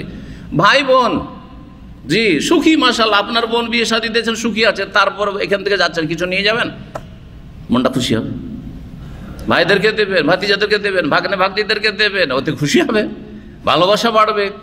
যদি ভুল বোঝাবুঝি থাকে সেটা দূর হবে, সম্পর্ক মজবুত হবে। যে পারিবারিক একটা বাঁধন আছে বা সামাজিক একটা বাঁধন আছে, সে বাঁধনটা আরও অটুট মজবুত হবে। জি হ্যাঁ, এই জন্য আল্লাহ দিতে বলেছে। তো আত্মীয় স্বজনকে দেওয়া হচ্ছে 2 ভাগে বিভক্ত, সবটাই করতে হবে, কিন্তু একটা করলে হবে না। ওয়ালিয়াতামা এবং অনাথদেরকে, এতিমদেরকে দেই। ওয়াল মাসাকিন এবং দরিদ্রদেরকে দেই। ওয়াবনাস সাবিল এবং মুসাফিরকে দিয়ে থাকি। ওয়াসাইলিন আর ভিক্ষুকদেরকে দিয়ে থাকি। ওয়াফির রেকাবি আর দাস মুক্তির ক্ষেত্রে দিয়ে থাকি। দাসের যুগ নেই, কিন্তু মজলুম, নির্যাতিত, অসহায় মানুষ, নির্দোষী মানুষ ফাঁসিয়ে দিয়েছে কেসে আর জেলে আছে, তাকে ছাড়ানোর জন্য দেবেন। সেটা হচ্ছে এই আয়াতের অন্তর্ভুক্ত বর্তমান যুগে। এখান পর্যন্ত কিসের আলোচনা হয়ে গেল দেখলেন? কিসের? আখলাক, আচরণ। আপনার আচরণ, আপনার চারপাশে যারা আছে তাদের সাথে ভালো হইতে হবে। এই কয়েকটা বিষয় বলে দিয়ে সবগুলো বিষয় দিকে ইঙ্গিত করে দেওয়া হলো। হাসি মুখে কথা বলা, সালাম দোয়া করা। কেউ যদি জিজ্ঞেস করে ভাই কেমন আছেন, আপনিও জিজ্ঞাসা করেন ভাই কেমন আছেন। জি হ্যাঁ, হ্যাঁ। নম্র ভাষায় কথা বলা, ভদ্র ভাষায় কথা বলা, মানুষের কাছে বিনয়ী হওয়া, অহংকার প্রদর্শন না করা। জি জি, এইভাবে যত কিছু আসতে পারে সব এই কয়েকটা বিষয় বলে আল্লাহ ইঙ্গিত করে দিলেন। আল্লাহু আকবার। মামলাত, আখলাক, চরিত্র, এগুলো সব ঈমানের অন্তর্ভুক্ত। কিন্তু তারপরে ওয়াকামাস সালাতা, সালাত কায়েম করে। ইবাদত শুরু হলো এখন, তৃতীয় শ্রেণীর আমল শুরু হলো। ইবাদত ছাড়া জান্নাত পাবেন না। যেমন আকীদা ছাড়া জান্নাত পাবেন না, ইবাদত ছাড়া হবে না, আর আখলাক ছাড়া হবে না। আখলাক ছাড়া জান্নাত পেলেও যদি তৌহিদ ঠিক থাকে, কিন্তু অনেক পরে যাবেন, অনেক আযাব শাস্তির পরে। খারিজিদের মতো আমরা আকীদা রাখি না যে কারো আখলাক চরিত্র খারাপ হলে চিরকালে জাহান্নামে হবে। তবে কিছু কালের বা দীর্ঘকালের তো হবে।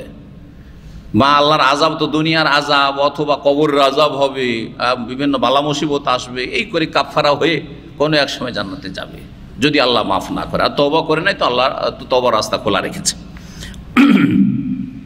ওয়াকামাস সালাত, সালাত কায়েম করতে হবে। তাহলে শুধু ভালো ব্যবহার করলে হবে না। 20 বছরের আয় ইনকাম প্রবাসী সব নিয়ে গিয়ে বাপ মাকে দিয়ে দিয়েছে, ভাই বোনকে মানুষ করেছে, আর বড় জান্নাতের আশা করে বসে আছে। জান্নাতে থাকবো, জীবনে কিছুই করলাম না, সব টাকা পয়সা বাপ মাকে দিয়েছি, কিন্তু বেনামাজি, কাজ হবে না, কাজ হবে না, জাত হবে না। ভালো করে শুনে রাখ। নামাজি মুসল্লি মাশাআল্লাহ, কপালে দাগ ফেলে দিয়েছে, কিন্তু আকীদা সহি নেই, তাওহীদ ঠিক নেই, মাজারপন্থী, জি পীরপন্থী, জি হ্যাঁ সৌফি, ভণ্ড, বরবাদ হয়ে গেছে। পীরের মুরিদ বরবাদ হয়ে গেছে।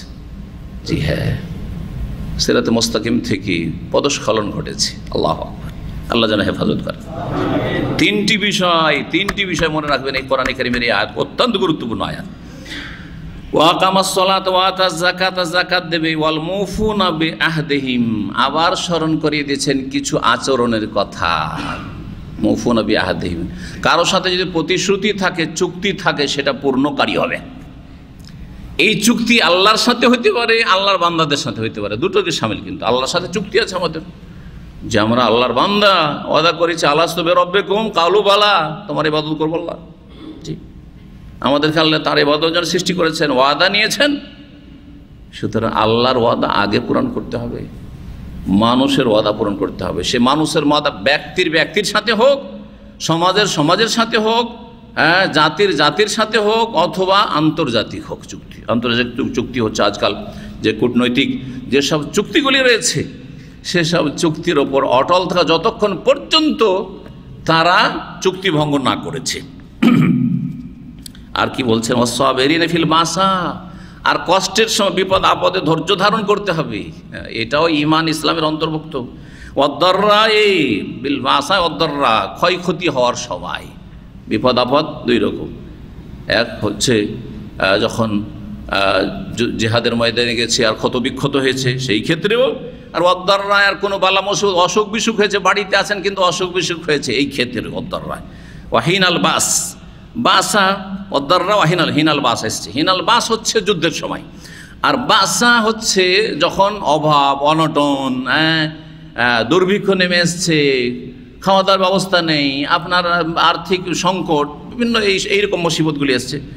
আর দাররা হচ্ছে শারীরিক যখন বিপদ আপদ এসছে, মানে অসুস্থতা। এই সব যদি থাকে, 3 রকমের আমল থাকে, কি বললাম? কে বলতে পারেন এই 3 রকমের আমল সংক্ষেপে? হ্যাঁ, গরম লাগছে? একটাও জবাব নেই যে, এতক্ষণ আমার বইকে লাভ কি হলো? এই আয়াতে 3 রকমের আমলের কথা বলা হইল। হ্যাঁ হ্যাঁ, আখলাক চরিত্র, ওইটা তো আত্মীয় স্বজনদের সাথে ভালোই করার তো আখলাক চরিত্রের মধ্যে আসলো। হ্যাঁ, যে বলবেন হাত তোলেন, একটা হাত তোলা দেখি। হ্যাঁ, আকীদা নাকি বলেন? আর্থিক ইবাদত না, আকীদা, মাশাআল্লাহ। আকীদা, 3টা কথা, এত লম্বা সময় নষ্ট হবে আমি জানলে বলতামই না আপনাদেরকে। আকীদা ঠিক হইতে হবে, ইবাদত পূর্ণ হইতে হবে, আর আখলাক চরিত্র ভালো হইতে হবে, 3টা। সুবহানাল্লাহ, এত বৈকাবক শেষখানে 0। জি, তার মানে আপনাদের হ্যাঁ এখানে শরীর আছে কিন্তু কলবটা কোথায় আছে? হ্যাঁ, কারো নারীতে আছে, কারো গাড়িতে আছে, কারো বাড়িতে আছে, বুঝা গেছে না? কারো কলবটা কোথায় চলে গেছে? নারীর কাছে চলে গেছে, যেখান থেকে কখন যে শেখ ছাড়বে একটা ফোন দেবো, ইমর ফ্রি ফোন দেবো। কারো হ্যাঁ গাড়ি, এটা গাড়ি দরকার, কারণ মাদ্রাসার ট্রিপ মারবো, জি হ্যাঁ, বা গাড়ি চালাবো, একটু ইনকাম করবো কিছু। আর কারো আছে বাড়িতে আছে যে একটু গেলে ঘুমাবো, বোঝা গেছে? আল্লাহ ইবাদত করে।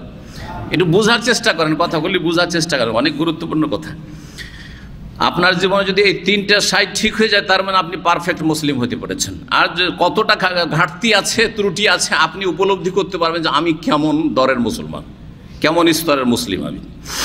আল্লাহ বলছে উলাইকাল্লাযিনা সাদাকু, এরাই হচ্ছে আসল সত্যবাদী। এই 3টা দিক যদি কমপ্লিট করে তাহলে এরাই হচ্ছে সত্যবাদী। ওয়া উলাইকা হুমুল মুত্তাকুন, আর এরাই হচ্ছে আল্লাহ ভীরু মুত্তাকি পরেজগার। তো মুত্তাকি হইতে হলে এই 3টা সাইড পুরা হইতে হবে। আর সত্যবাদী মুসলিম, যে আমি সত্যবাদী মুসলিম, আমার ইসলামে আমি সত্যবাদী, মিথ্যুক নই আমি, মুনাফিক নই আমি, কপট নই আমি, আমার অন্তরে ভেজাল নেই, আমার ইসলামে ভেজাল নেই, তাহলে এই 3টা দিক পুরা করার চেষ্টা করতে হবে। আল্লাহ যেন তৌফিক দান করে। আর 10 মিনিট চলবে? হ্যাঁ ঠিক আছে, ইনশাআল্লাহ। 2টো বেজেছে। 9 নম্বর হাদিস, আমি লম্বা সানাদ পড়ছি না। আন আবি হুরায়রা রাদিয়াল্লাহু তাআলা আনহু আন নবী সাল্লাল্লাহু আলাইহি ওয়াসাল্লাম قال আল ঈমানু বিযুন ওয়া সিত্তুনা শুবাহ। আরো কিছু বাকি থেকে গেছে, হ্যাঁ এই আয়াতের পরে আরেকটা বাকি থেকে গেছে, হাদিসটা পড়ে নি। আল ঈমানু বিযুন ওয়া সিত্তুনা শুবাহ ওয়াল হায়াউ শুবাতুম মিনাল ঈমান। এতক্ষণ যে আয়াতের তাফসীর করছিলাম সেই আয়াত হচ্ছে সূরা বাকারা আয়াত নম্বর 177। তারপরে সূরা মুমিনুনের আয়াতের ছোট্ট একটা অংশ নিয়ে কাদ আফলাহাল মুমিনুন, মুমিনরা সফলকাম হয়েছে, মানে হবে, নিশ্চিত হয়েছে, অলরেডি হয়েছে মানে হবে। যেমন আমরা বলি কোনো এক লোকের দেখা যাচ্ছে যে ও মাশাআল্লাহ যে কাজগুলি করছে খুব ভালো করছে, এখনও কিন্তু রেজাল্ট ফলাফল বের হয়নি, কিন্তু কাজ, একটা ধরেন স্কুল মাদ্রাসার ছাত্র আর পড়াশোনা খুব ভালো করছে, যে তোমার কাজ হয়ে গেছে। আগে পরীক্ষার আগে, রেজাল্টের আগে কি বলছি? হ্যাঁ তোমার কাজ হয়ে গেছে। কি জন্য? মানে নিশ্চিত হবে, তুমি ফার্স্ট হবে। জি বলি না, কোরআনে কারীমের বহু আয়াতে এরকম রয়েছে কাদ আফলাহাল মুমিনুন, মুমিনরা সফল হয়েই গেছে। কোথায় সফল হয়েছে? মার খাচ্ছে। হ্যাঁ, খারাপদের কারণে ভালোরাও মার খাচ্ছে, কথা বলছেন না? কিন্তু হ্যাঁ, মুমিন যদি সত্যিকার মুমিন হতে পারে নিশ্চিত সফল হবে। শেষ সফলতা মুসলিমদের সাথেই থাকবে, যে দুনিয়ার এবং আখিরাত সফলতা। ওয়াল আকিবাতুল লিল মুত্তাকিন, শেষ শুভ পরিণাম, ভালো পরিণাম আল্লাহ ভীরুদের জন্য রয়েছে। কাদ আফলাহাল মুমিনুন, তারা কারা? হ্যাঁ তাড়াতাড়ি করে বলতে পারেন কেউ? হাফেজ, আল্লাযীনা হুম ফি সালাতিহিম খাশিউন, আল্লাহ সালাত দিয়ে শুরু করেছেন আর শেষ করেছেন সালাত। ওয়াল্লাযীনা খাশিউন দিয়ে শুরু করেছেন, বিনয়ী হয়ে খুশুর সাথে মন লাগিয়ে সালাত আদায় করবে, আর শেষ করেছেন ওয়াল্লাযীনা আলা সালাওয়াতিহিম ইউহাফিজুন, যারা সালাতের হেফাজত করে। মাঝখানে কি কি বলেছেন? ওয়াল্লাযীনা আনিল লাগwi মুরিজুন, যারা ওয়াসার ফালতু কথা কাজ থেকে মুখ ফিরিয়ে নেয়। ফালতু কাজে নেই, সে ফালতু কথা বলে না, কাজের কথা বলে। আর ওয়াসার হচ্ছে যাতে আপনার একটা হালাল রুজি নেই আর একটা নেকি নেই। আমি সহজ ভাষায় মানুষকে বোঝানোর জন্য বলি কি, আপনি এমন জায়গায় সময় ব্যয় করলেন যেখানে আপনার একটা হালাল রিয়াল আসলো না, হালালাও আসলো না, আর একটা নেকিও আসলো না, তাহলে আপনি ফালতু কাজ করছেন। আজকালকার যে সেলফি আর ছবি, এটাকে আমি লাগো বলি। কিছু ওলামারা তো নাজায়েজ বলছেন, কিন্তু যদি নাজায়েজ হারাম ইখতিলাফ খুব বেশি আছে এই ছবি টবি নিয়ে, আর অনেকে আবেগী হয়ে ছবি টবি করতে আসে আমাদের পাশে, তখন আমি তাদেরকে বলি যে কমপক্ষে ফালতু কাজ করছে, কমপক্ষে কি এটা লাগো কাজ করছে, ফালতু কাজ। অর্থাৎ এই ছবি করাই একটা নেকিও নেই, হ্যাঁ, আর একটা হালাল একটা পয়সাও ইনকাম নেই। আমার পাশে একটা ছবি করলেন আপনার, এই ছবিতে একটা পয়সা ইনকাম হইল, একটা পয়সাও পেলেন না আপনি, হ্যাঁ। আচ্ছা, একটা নেকি হইল? কোনো নেকি হলো না। কিন্তু আমার যদি বক্তব্য যদি একটা লাইনও শুনেন আর সেটা আপনার আমলি জিন্দগির সাথে সম্পর্কিত হয়, তাহলে আপনার ফায়দা হয় না। একটা এলেম বাড়লো আপনার, বলো না? জি হ্যাঁ, এবার বুঝতে পেরেছেন? যথাসাধ্য একজন মুসলিম, অনেক লাগো ফালতু কাজ আমাদের জীবনে হচ্ছে, সুবহানাল্লাহ। ফেসবুকে কত ফালতু কাজ হচ্ছে, হারামে গেলে তো ফালতু আছে, লাগোর চাইতে বেশি হারাম, কিন্তু হালাল জায়েজ, কিন্তু লাগো প্রতিদিন বা সপ্তাহে 3 দিন 4 দিন আপনি সমুদ্র বিচে যাবেন, আপনি দাম্মামে বাস করেন সেই জন্য, হ্যাঁ, কি আপনার এটা লাগো ফালতু না? ওই একটাই বিচে বারবার, একটাই বিচে বারবার, কি বেরে ভাই। হ্যাঁ, যদি উনি এক্সারসাইজ করেন, যে শরীর চর্চা করছে, সেটা একটা আলাদা কথা। এমনি এমনি সেখানে ধর্ণা দিতে বসে আছে, লাগো ফালতু কাজ। এই সময়টা লেখাপড়া করলে অনেক কাজ হইতো। এমনি বাজারে একটু যাই, শিখো, ঘুরে আসে, কি করতে বলছে, কোনো কাজ নেই, এমনি যাই। জি হ্যাঁ, ফালতু কাজ, ঠিক না? যাই হোক, আসেন শেষ করি। কি বলছিলাম? এইভাবে মোটামুটি কয়টি গুণ আছে সেখানে? 7-8টি গুণ আছে। জি হ্যাঁ, ওয়াল্লাযিম লিফুরুজিহিম হাফিজুন, যারা লজ্জা স্থানের হেফাজত করে, যাকাত দিয়ে থাকে, হ্যাঁ, এইভাবে আমানতের খেয়াল রাখে, ওয়াদার খেয়াল রাখে ইত্যাদি। সবগুলি বলার পরে আল্লাহ বলছেন, উলাইকা হুমুল ওয়ারিসুনা আল্লাযীনা ইয়ারিসুনাল ফিরদাউস হুম ফিহা খালিদুন, এরাই হচ্ছে জান্নাতুল ফিরদাউসের ওয়ারিসিন, উত্তরাধিকারী। জান্নাত পেতে হইলে এইরকম কোয়ালিটির মুমিন হইতে হবে। তাহলে এই আমলগুলিকে কিন্তু মুমিনদের চরিত্রের মধ্যে আল্লাহ শামিল করেছেন। তার মানে ঈমানের অন্তর্ভুক্ত হচ্ছে এই আমলগুলি, এর মাধ্যমে মুরজিয়াদের খণ্ডন রয়েছে। আগের আয়াত দিয়েও এই আয়াত দিয়ে, সংক্ষেপে এতটুকু যথেষ্ট। এখন আসি হাদিসটা। আবু হুরায়রা রাদিয়াল্লাহু তাআলা আনহু থেকে বর্ণিত, নবী করিম সাল্লাল্লাহু আলাইহি ওয়াসাল্লাম বলেন, আল ঈমানু বিযুম ওয়া সিত্তুনা শুবা, ঈমানের 60-এর বেশি শাখা প্রশাখা রয়েছে। এই হাদিসে কি আসলে ঈমানের 60-এর অধিক কি রয়েছে?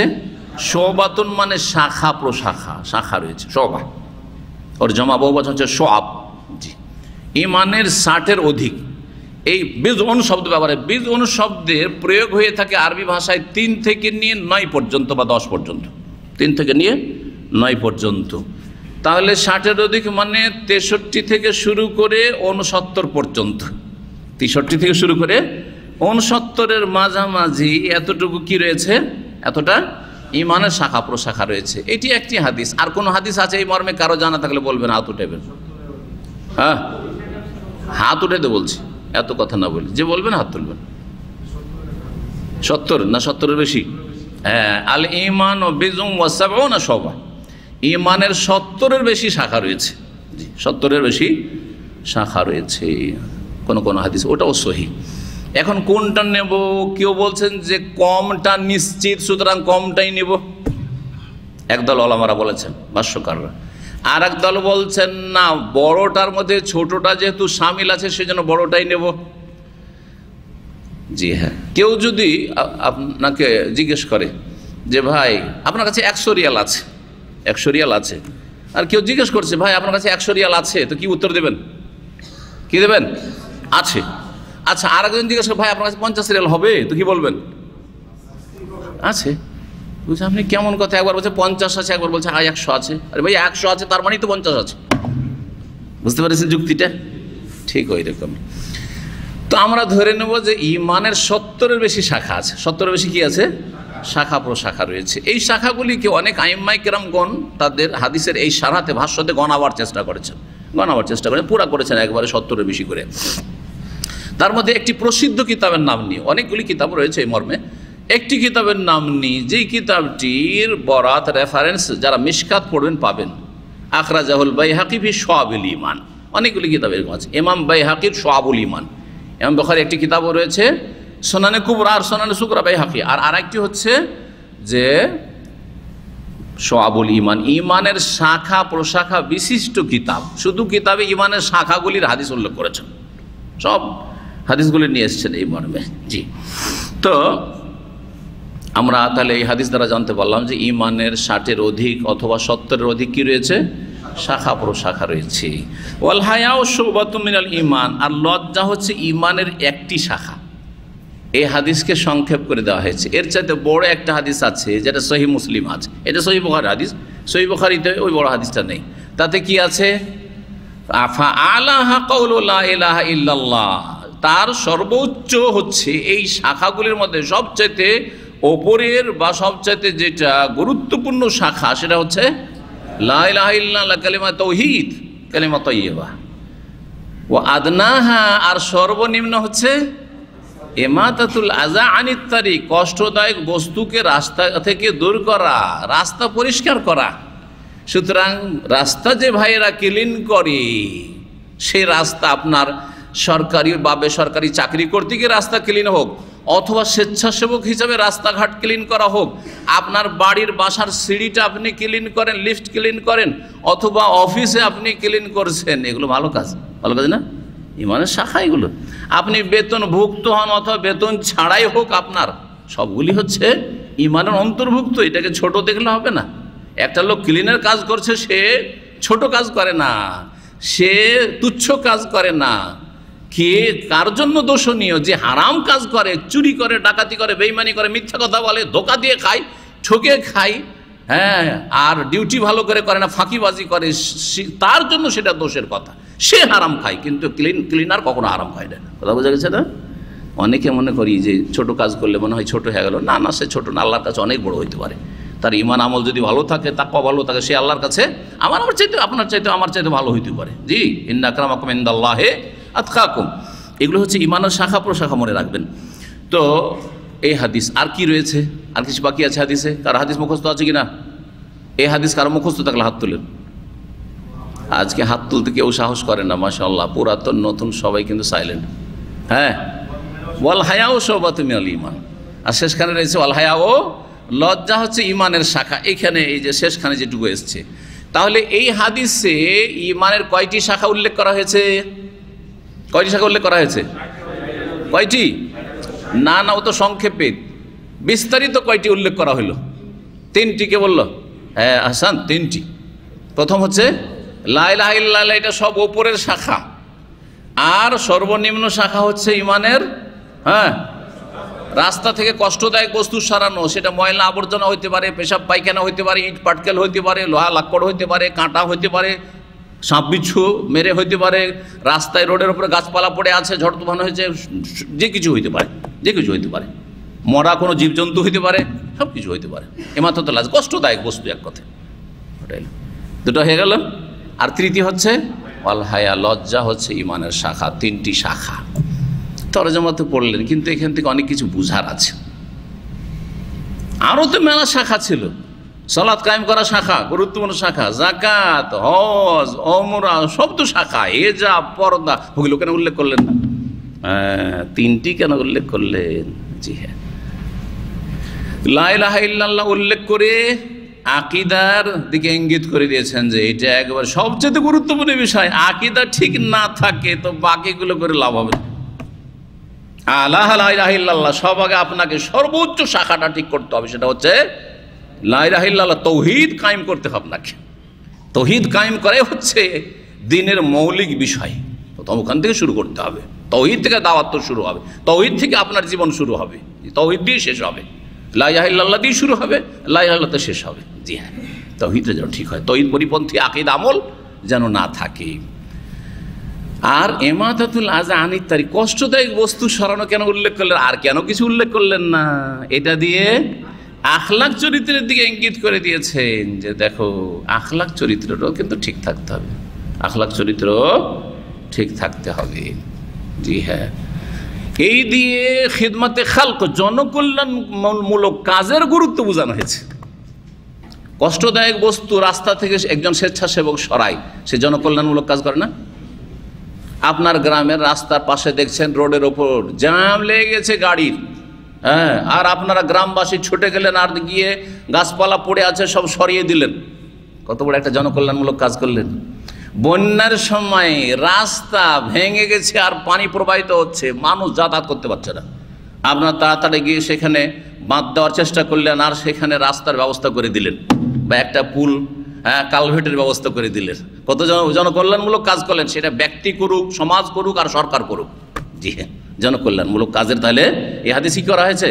গুরুত্ব বোঝানো হয়েছে। সুবহানাল্লাহ, হাদিসগুলি যদি গভীরভাবে দেখেন তাহলে ইসলাম যে কত সুন্দর দিন, ইসলামের সৌন্দর্য আপনার জীবনে ফুটে উঠবে, যে আল্লাহর কত বড় নিয়ামতে ইসলাম, কত বড় নিয়ামতে ইসলাম। যদি ইসলাম সঠিকভাবে পালন করা হয় তো শান্তি আর শান্তি, সবার জন্য শান্তি, শাসকদের জন্য শান্তি, জনগণের জন্য শান্তি, সমাজের জন্য শান্তি, পরিবারের জন্য শান্তি, নর নারী সবার জন্য শান্তি, সমস্ত জীবজন্তুর জন্য শান্তি। জি, ওয়াল হায়া ও শৌবাত মিনাল ঈমান। লজ্জার কথা কেন বললেন? লজ্জা এত গুরুত্বপূর্ণ বিষয়।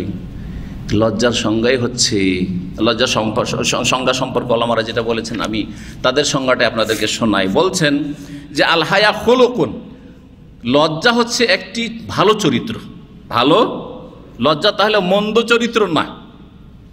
আমরা আবার আর একটাকে লজ্জা বলি, যেটা আরবিতে খাজাল বলা হয়। লজ্জায় এসে এখানে একটা ভালো কথা বললো না, আমি লজ্জাতে বক্তব্য করতে পারি না, ভালো না মন্দ?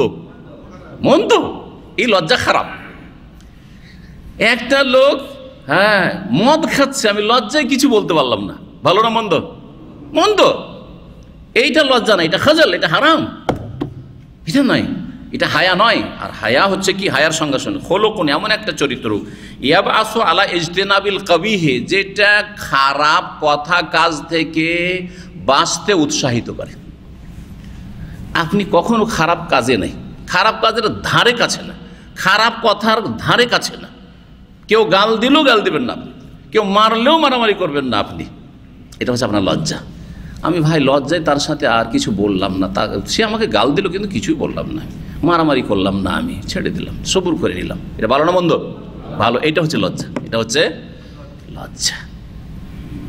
ইয়াবআসু আলা ইজতিনাবিল কবিহি, আর কি কর ওয়ায়ামনা মিনা তাকসিরে ফি হাক্কি যিল হক। আর কারো যদি আমার ওপর অধিকার থাকে, প্রাপ্য থাকে, সেটা আদায় করার ক্ষেত্রে কোনো ত্রুটি করবে না। লজ্জা যদি থাকে তো হক আদায় করতে গিয়ে ত্রুটি করবে না। বাপের হক আছে না, মায়ের হক আছে না, ভাই বোনের হক আছে কি না, তাদের হক আদায় করতে গিয়ে কোনো ত্রুটি করব না। এটা হচ্ছে লজ্জা। সুতরাং লজ্জায় আমি ভালো খেতে পাই না, আমার ছেলে মেয়েকে ভালো খাওয়াইতে পারি না, কিন্তু আমার বাপ মাকে তারপরেও কিছু দিচ্ছি, ভাই বোনদের মাঝে মধ্যেই আমি কিছু দিচ্ছি, দেওয়ার চেষ্টা করছি, অথচ আমার নিজেরই অভাব আছে। এটা কিসের কারণে? আমার লজ্জার কারণে।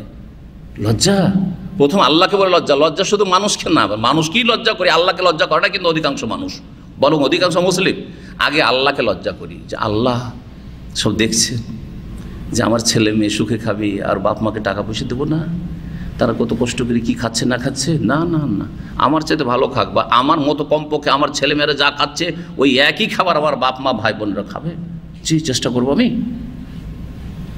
লজ্জা আল্লাহকে বলে আগে লজ্জা করতে হবে। আল্লাহকে বলে লজ্জা লাগে, সেই জন্য আপনি আপনার এই সোশ্যাল মিডিয়াতে কোনো খারাপ ছবি দেখবেন না, নোংরা ছবি দেখবেন না। কেন আপনি খারাপ ছবি দেখেন না নির্জনেও? আল্লাহকে বলে লজ্জা। আল্লাহ দেখছেন, হ্যাঁ, আমার সামনে দেখতে পারবেন মহিলার ছবি, নোংরা ছবি দেখতে পারবেন আমার সামনে, আমার সামনে দূরের কথা এই মজলিস বসে দেখতে পারবেন, ফেসবুক খুলে পারবেন না আপনি, পারবেন না আপনি, কিন্তু ঘরে গিয়ে দেখছেন। তার মানে মানুষকে লজ্জা করছেন কিন্তু রবকে লজ্জা করছেন না। তো এ হচ্ছে হায়া। ওয়াল হায়া ও শৌবাত মিনাল। মানুষের মধ্যে যখন হায়া লজ্জা থাকে, এই শরীয়তি লজ্জা, এই লজ্জা মানুষকে খারাপ কাজ থেকে বাঁচায় আর ভালো কাজে উৎসাহিত করে। ওয়াল হায়া ও শৌবাত মিনাল। এখানে আজকের আলোচনা শেষ করছি। ওয়া সাল্লাল্লাহু ওয়া সাল্লামা আলা নবিয়িনা মুহাম্মদ ওয়া আলা আলিহি ওয়া সাহবিহি আজমাইন ওয়া জাযাকুমুল্লাহু খাইরান।